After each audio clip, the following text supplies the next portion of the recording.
Es ist dem Feind gelungen, die Front in breiter Formation zu durchbrechen. Im Süden hat der Gegner Zossen genommen und stößt auf Stahnsdorf vor. Der Feind operiert jetzt am nördlichen Stadtrand zwischen Frohnau und Pankow. Und im Osten ist der Feind bis zur Linie Lichtenberg-Marsdorf-Karlshorst gelangt. Mit dem Angriff Steiners wird das alles in Ordnung kommen. Mein Führer, Steiner konnte nicht genügend Kräfte für einen Angriff massieren. Der Angriff Steiner ist nicht erfolgt.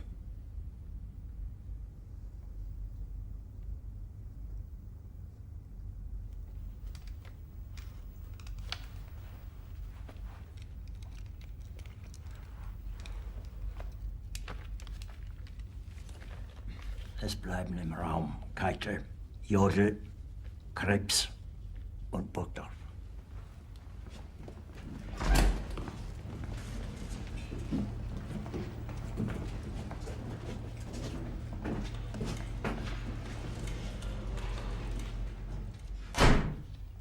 Das war ein Befehl!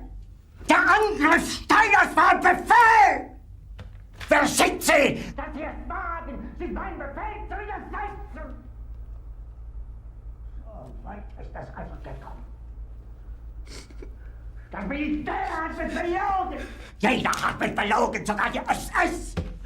Die gesamte Generalität ist nichts weiter als ein Haufen niederträchtiger, treuloser Feiglinge! Mein Führer, ich kann nicht zulassen, dass die Soldaten, die für Sie verbloßen... Nicht als Feiglinge! Verreiter, Versager! Mein Führer, was Sie da sagen, ist ungeheuerlich. Die Generalität ist das Geschmeiß des deutschen Volkes! Sie ist ohne Ehre!